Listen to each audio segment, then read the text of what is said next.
Welcome back to the Gallant Goblin. I'm Theo, and today we're looking at the Platinum Edition of Waterdeep Dragon Heist by Beadle Grimm. Let's start by looking at everything that comes in the package. First of all, you get a magical item that's authorized for use in your Adventure League games. You have battle maps, legacy maps that you can hang on your wall, some in-world documents to hand out to your players, bonus encounters and pre-generated characters ready to go for Dragon Heist. You have the entire adventure reorganized into booklets to make it a little easier to run, a new DM screen, some encounter cards to hang on your DM screen, some in-game hardware, bonus artwork, and Nolzur's marvelous unpainted miniatures ready to go for the adventure. Everything you see on the table here will fit back inside the box except for the miniatures, which you're going to have to store separately. So let's look at everything in a little bit more detail. The set comes with a variety of battle maps. The first is the really nice reusable city maps like this. Let's take a look at it on the table. You can arrange these maps in any order you like, making a variety of combinations of streets and buildings. Each map is 12 by 24. If you put them all together, it's 48 by 24. It's a massive map. You can use some of these buildings as inns, you can use them as libraries. There's one with little skulls on top that can be a tavern, or it can be the headquarters for some nefarious organization. If you want to, you can put some terrain on the maps to liven them up a little bit. But the quality of this map is really good. These are like the boards that you get in a typical board game. So these should be easy to fold up and reuse again and again and again over the years for your adventures. The next set of maps represent specific locations in the Dragon Heist adventure. These come on 4 12 by 12 squares. Let's go ahead and take a look at these on the table. This map represents the Old Tower. This is Encounter 7 of Chapter 4. This is made up of 4 12 by 12 inch squares, and you can use this specifically for this adventure or almost any tower that your players may encounter in whatever adventure they're playing. On the back of the Old Tower maps is Mistshore. This is Encounter 2 of Chapter 4. As you can see, this is a series of docks. There's a boat. There's a little bit of the water creeping up into some of the sinking boats. But this is a very useful map for any dock encounter you may have. This is the Cellar complex. This is Encounter 9 of Chapter 4. As you can see, this is another map that's very reusable. Not only could it be a cellar, it could be a complex located inside a sewer system, it could be part of a dungeon. You can do any number of things with this map. On the back of the Cellar complex, you have Gralhund Villa. This is from Chapter 3. You have both the interior and the exterior of the manor. This would be a good one to put in some terrain crate furniture, maybe some things from your Dwarven Forge collection to really bring this manor to life. Finally, you get a set of 3 12 by 12 generic interior rooms that look like this. You can use these for any adventure or any encounter that you may need an interior room for. As you can see, they did a good job of picking locations that are both unique to Dragon Heist and that can be reused for future adventures. Now keep in mind, the outside exterior city maps are good, thick quality that should last you forever. The other maps are cardstock. So these are not going to be quite as durable. One thing you can do is get a sheet of acrylic that you can lay on top of these just to keep them protected. You can also then use dry erase markers on them to mark specific spells or whatever you need to mark on the map. But just take a little bit better care of these. Let's take a look at the legacy maps that come in the Platinum Edition. First, I want to show you this. This is the DM's map of Waterdeep. This is a paper map. This is I think exactly the same as the one that comes in the regular edition of Dragon Heist in the book. This shows you all the points of interest, all the important things that you as a DM need to know when running this adventure. Now the one in the book also on the back included the player's edition of the map. As you can see, the back of this one is blank because they broke that out into something separate. So let's take a look at that one.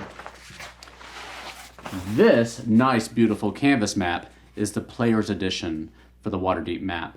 This one includes the ward names, some street names, the walking statues, a few points of interest that are commonly known to the people of Waterdeep.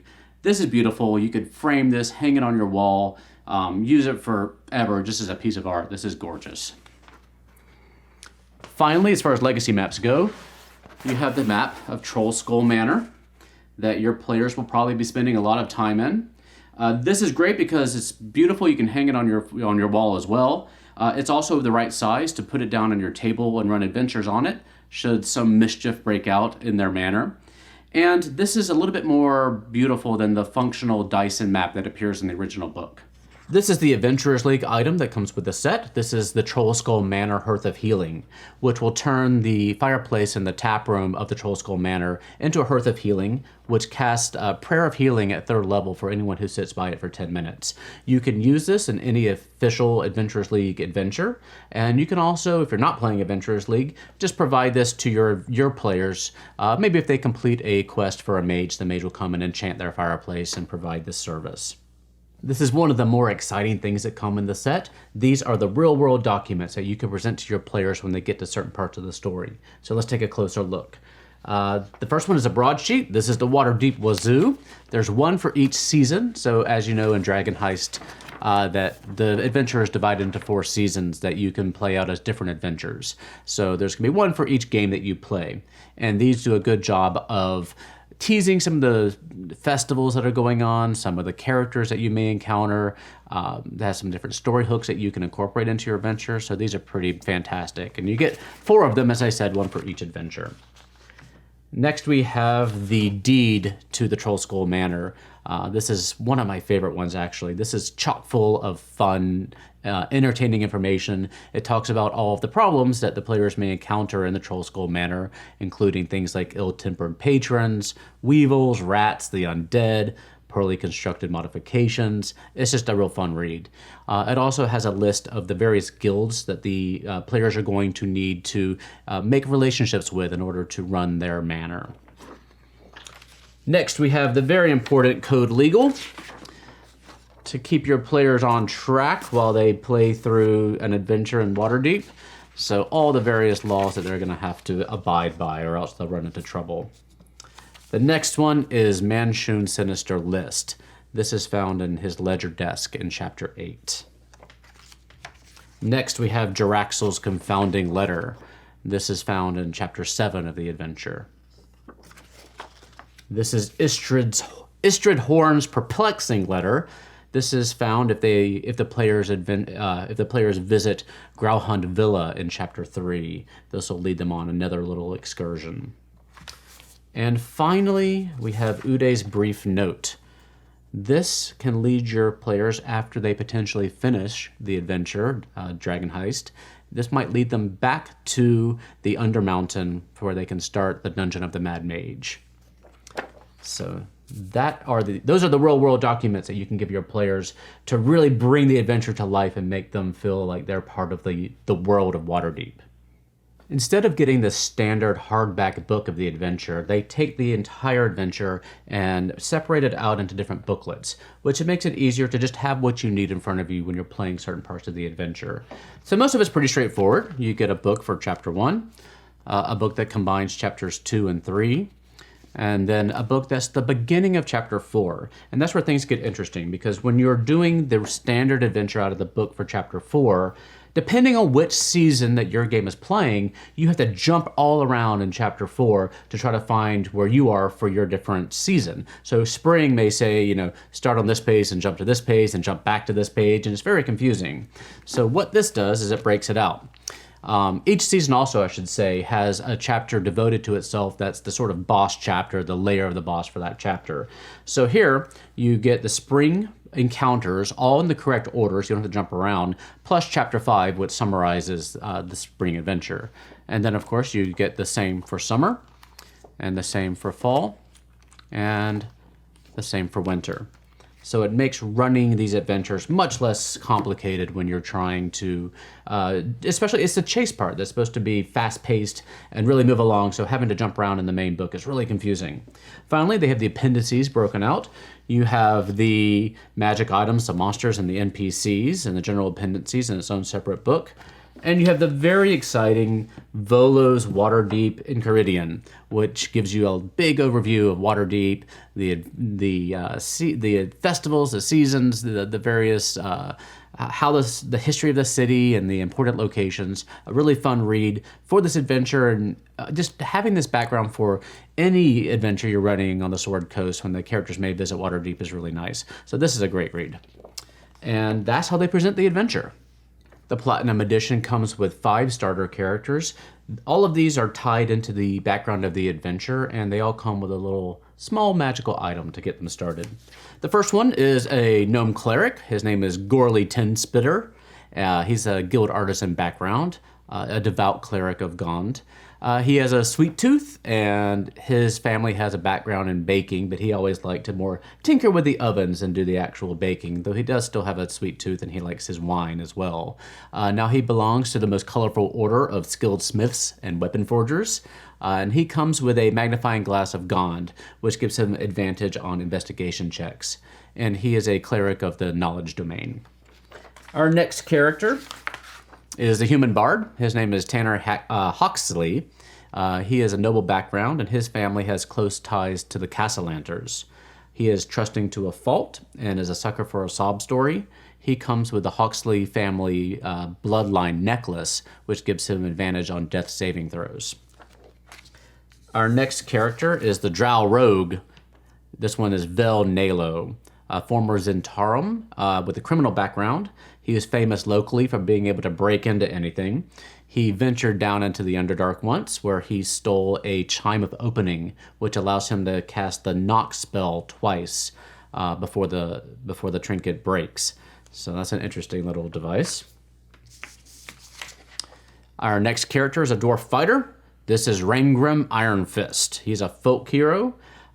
When he was younger, he and his brother were playing in the Castle Ward, where the Xanathar's Guild was having a battle with a rival gang, and a fireball went astray and killed his brother. And so now Rangrim has a blood oath against Xanathar's Guild. He's well liked among his community, but he's sworn to vengeance, and he's blind to any risks that come with that. He comes with a Stone of Wrath, which allows him to sharpen a blade to make it a +1 blade magical item for the day, and he can do this a limited number of times before the stone is worthless. And our last one is the Human Wizard. This is Miri Bluecrown. She's a cloistered scholar. With that background, she was abandoned at the Font of Knowledge, which is when she was a child, which is the largest library in Waterdeep. She was raised among the books. She loves games of strategy, and she's addicted to playing them. She comes with a Mask of the Flame, which allows her to re-roll a certain number of dice on a Firebolt spell, though she has to use the results of the second roll. So some nice characters to get your players started if they're having trouble coming up with characters of their own. You can also incorporate some of these backgrounds into other characters if you like to kind of mix and match a little bit. The Platinum Edition comes with 4 bonus encounters. These are relatively short. Some of them may just take you about an hour of gameplay. Some of them are a little bit longer, and you may be able to get an entire session or maybe a little bit more out of them. Let's take a look at them. First one is called the Demon Show. This is for first level adventurers, and it occurs in chapter 1 when the characters visit Old Zoblob's shop or the Skewered Dragon. Basically, they encounter a magical musical instrument which summons a bunch of Maine's demons that represent a troupe of entertainers that were killed by a rogue berserker. And so they have to solve this little encounter, and it also includes a nice little magical item they can earn at the end. And each encounter comes with a piece of corresponding artwork that you can show to the players. The second encounter, and these are in no particular order, is called I Smell a Rat. This is for second or third level adventurers, and it takes place in Troll Skull Manor when they're trying to get it set up. And this elaborates on Emic Froon's plans to sabotage the business. He hires a lady called Miss Calla Hilltopple, and it is her job to drive the adventurers out of Troll Skull Manor in kind of a Beetlejuice kind of way. This one features a lot of traps and dialogue and some treasure that the players can earn in the end too. The next one is called Tradic's Ruse, and this is for second or third level adventurers. Basically, the Zentarum hire a gnome illusionist to come and kill Rainier Neverember. And so it's really just a single combat encounter with an interesting challenge rating 3 mage. So that's what this one is. And the last one is called Atop the Tiger's Eye. And this is also for second or third level adventurers, and it occurs in chapter 2 in the same neighborhood with the Troll Skull Manor. As they're exploring the neighborhood and their neighbors, if they happen to visit a detective agency called the Tiger's Eye, they can have this encounter. And if they never visit that particular location, you can have the NPC visit the manor and bring the adventure to them. Basically, a private detective who runs the Tiger's Eye is looking for protection because he thinks he's being targeted. And so he asks the players to help him with this. And indeed, he is being targeted, and so they have to protect him. And in the end, if they're successful, he can provide, as a private detective, a key piece of information that may help move the plot along for your players. Wherever they happen to get stuck, you can kind of put this little encounter in and help move the plot along. So very interesting little encounters that you can add into your game. Let's talk about the artwork that comes with this. Now you have on the one side bonus artwork that wasn't in the original adventure, but you also have a lot of the art that was in the first book taken out and put into other sheets so you can show your players more easily without having to take your book and turn it around and try to hide the adventure while they look at the artwork. So that's really great. At first, they released a lot of the artwork for the adventure on this kind of flimsy paper, and they decided that that didn't meet their standards. So when they shipped the box, they included the same artwork in a more cardstock kind of format. So that's what you have. Now what I'm going to do is I'm going to show you the pieces of art that are in the adventure, but I'm also going to tell you where they appear in the adventure. I'm going to tell you which booklet they're in and the page in that booklet where they appear. I'll also, give you the chapters, so if you are going by chapter, you can do that too. But it's not necessarily information they provide you on where each of these pieces of art shows up. So unless you do your own research, you won't know when to show these to your players. So go ahead and get a pencil and paper. I'll wait here. You can pause me and write it down if you're going to run through this adventure with the premium kit. Got it? All right, let's get started. First of all, you have the Yawning Portal friendly faces for the very beginning of the adventure when you're setting up your characters and their connections. This is the Vault of Dragons that appears in Chapter 4. This is the Hammer and Anvil fresco, which shows up in Chapter 4. This is a puzzle, so showing them the picture can maybe help them a little bit with the puzzle. This is another puzzle. This is from Chapter 5. This is Xanathar's Lair. This is Location X33. This is the Crypt of Xanathar's Past. And also a puzzle, so useful to have the picture. This is Chapter 8. This is the Colette Towers Arcane Rune. And this is location K18. This one is from Chapter 5. This is Xanathar's Sanctum. And this is location X19. And this is from Chapter 6. This is the Cult of Asmodeus Ceremonial Hall. This is location A7.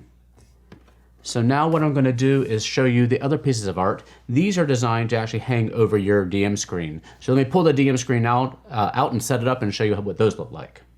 So some of these show up in different seasons as well. For example, this one is from the Spring Encounters page 4 or from the Winter Encounters page 10. This is Grinda Garloth and her apparatus of Quailish. This is from Chapter 3, page 13. This is Troll Skull Alley, and something that happens there. This is Chapter 7, page 30. This is the Scarlet Markmanoth. This is from Chapter 1, page 9. This is just a demonstration of what the Bragan Darth looked like. This one is from Chapter 3, page 24. This is Erstal Floxen in Gralhund Villa. This is from Chapter 5, page 24. This is Xanathar's Lair. So let me turn all these around and let's look at the other side. This is the Rooftop Chase from Summer Encounters, page 5, or Winter Encounters, page 15.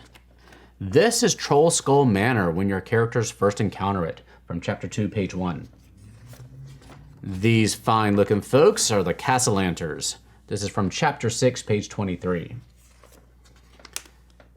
This is the Yawning Portal. This is when the characters want to have a conversation with a certain writer. This is Chapter 1, page 13.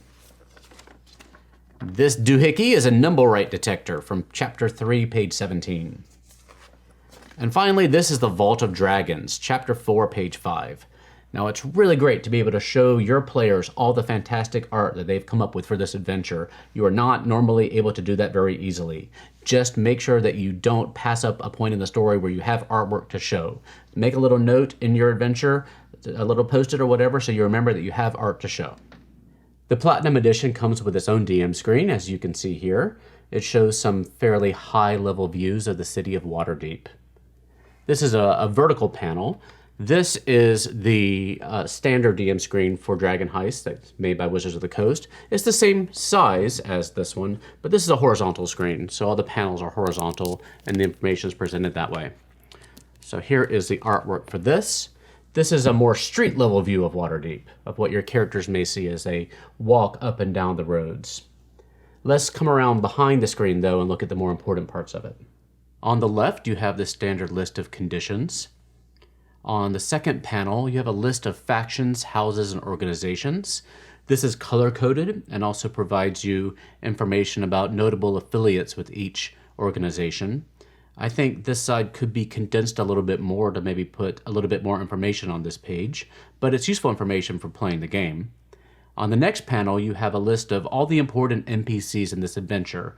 These are color coordinated to tie in with the factions on the opposite screen. This also gives you information about their race, their alignment, and a little bit of background information that you may need for role-playing purposes. And on the last panel, you have a chart to help you come up with names for random NPCs the characters may encounter in their adventure, and a list of random establishments with the type of establishment it is and some names for the establishment. Finally, you have the icons of the various main factions in Waterdeep.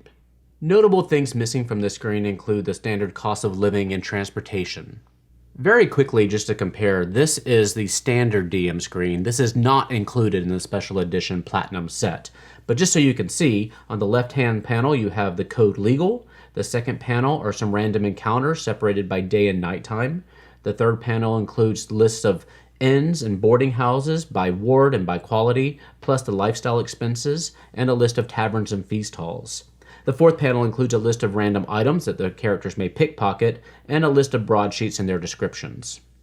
Which DM screen you prefer probably depends on your style as a GM, and also the kind of adventure that your characters are playing. If they're adhering to the plot and visiting a lot of the important NPCs and staying close to the adventure, the investigation, this one may be more useful. It has all those factions, it has all those NPCs, so you can quickly reference them when you need it. If they are just more open-endedly exploring the city, having random encounters, visiting random taverns, pickpocketing, that kind of thing, this one may be a little bit more useful to you. Now, just to reiterate, this one is not included in the Platinum set, but you can pick it up somewhere for $10 to $15 if you like. Finny, you and Theron feel it first. This slight vibration in the ground. It's hard to tell where it's coming from or what it is, but after a few seconds it starts to become clearer. It's a thum, thum sound, and it's definitely coming from up the corridor. Just as the rest of you start to feel it and start to turn around and look up the corridor, rounding the corner you see a large, green, hulking monster with boils and pockmarks on its skin. This is what you see. So these are encounter cards. The Platinum Edition comes with 40 of these. Most of them are monsters, but some of them are NPCs. On the front of these, you have the artwork for the character. And on the back, you have the stat block, and you also have background information or role-playing information to help the DM in playing that character or that monster. Most of these, as I said, are monsters, so they have stat blocks. There's a few of them that are more civilians or NPCs that don't necessarily get into battle, so you just have role-playing information for these. Here are all of the cards that come in this set. As I said, there's 40 of them, a variety of monsters. Most of these are fairly generic monsters that you'll be able to use in a lot of your campaigns, though a couple of them are specific NPCs from the Dragon Heist adventure. Okay, this may be the main event for many of you. Let's talk about the hardware. I went ahead and changed my hoodie to something a little bit more neutral so you could see everything a little bit better. The first set of hardware are the icons of the various factions that your players may be involved with during the adventure. First, we have the Order of the Gauntlet. It comes with this nice pendant with a chain. The Order of the Gauntlet is an order of usually warriors who are determined to stomp out evil before it has a chance to get a foothold. Next, we have the Lord's Alliance, and you get the Lord's Alliance signet ring. The Lord's Alliance is a series of politicians and leaders who have formed an alliance for mutual defense along the Sword Coast. Next, we have the Harpers. You have this nice clasp. The Harpers are a clandestine organization of spies and bards and mages who fight evil. This is the clasp of the Emerald Enclave. The Emerald Enclave's mission is to preserve nature and preserve the natural order of things. This is the coin of the Zentarum. The Zentarum are a black network of spies, assassins, and mercenaries who want to consolidate power and treasure for themselves. This is the badge of the Waterdeep City Watch, whose mission is to keep order in the city. This is the Stone of Golorr. This is an item that your players will be trying to get a hold of during the first part of the adventure. So it's nice to be able to have an actual nice heavy item to give them when they finally reach their goal. These are dragon coins. This is the treasure of Waterdeep, the coinage.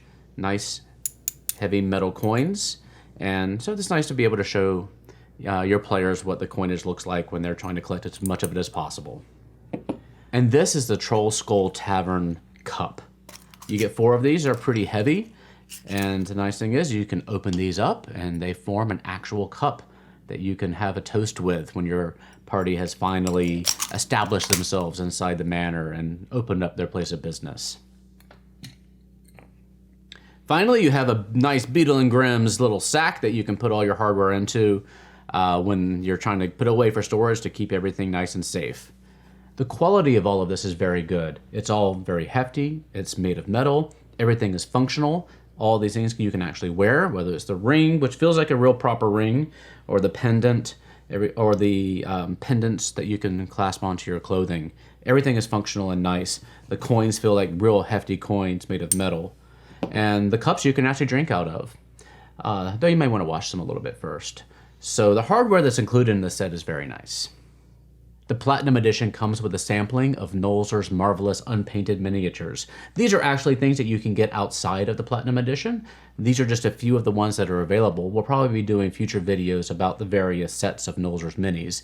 Now these are unpainted, but they are very easy to paint. They're very nicely designed.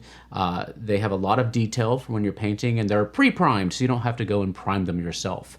The ones with the red bands are more intended to be player characters generally. They come with 2 in a box, and it's supposed to be the same character in 2 different poses, or one sort of high level, one sort of lower level. You can also paint them in such a way where they represent 2 entirely different characters. The nice thing about unpainted miniatures is you can do whatever you want with them.